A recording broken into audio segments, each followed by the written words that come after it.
నమస్తే, welcome to E6 TV. ఆంధ్రప్రదేశ్లో 10వ తరగతి విద్యార్థులకు కీలక సమాచారం. బోర్డు పరీక్షలు పూర్తయిన అనంతరం ఫలితాల కోసం ఎదురు చూస్తున్న విద్యార్థులకు రాష్ట్ర ప్రభుత్వం తేల్చి చెప్పింది. 10వ తరగతి పబ్లిక్ పరీక్షల ఫలితాలను ఈ నెల 22న విడుదల చేయనున్నట్లు ప్రకటించింది. మార్చి 18 నుంచి ఏప్రిల్ 1 వరకు జరిగిన ఈ పరీక్షలకు దాదాపు 6.5 లక్షల మంది విద్యార్థులు హాజరయ్యారు. ఫలితాల ప్రక్రియలో భాగంగా మూల్యాంకన పనులు ఏప్రిల్ 15 నాటికి పూర్తి చేయనున్నట్లు అధికారులు వెల్లడించారు. ఆంధ్రప్రదేశ్లో 10వ తరగతి పబ్లిక్ పరీక్షల ఫలితాల కోసం వేచి చూస్తున్న విద్యార్థులకు ఓ అందమైన వార్త. రాష్ట్ర ప్రభుత్వం తాజాగా ఫలితాల విడుదల తేదీని ఖరారు చేసింది. ఏప్రిల్ 22వ తేదీన 10వ తరగతి పరీక్షల ఫలితాలను అధికారికంగా విడుదల చేయనున్నట్లు ప్రకటించింది.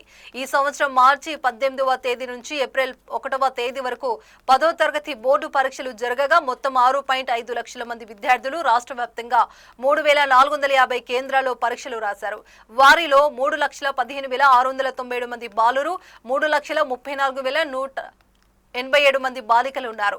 ఇప్పటికే మూల్యాంకన ప్రక్రియ పురోగతిలో ఉంది. ఏప్రిల్ 15 నాటికి అన్ని స్క్రిప్టుల మూల్యాంకనం పూర్తవుతుందని అధికారులు తెలిపారు.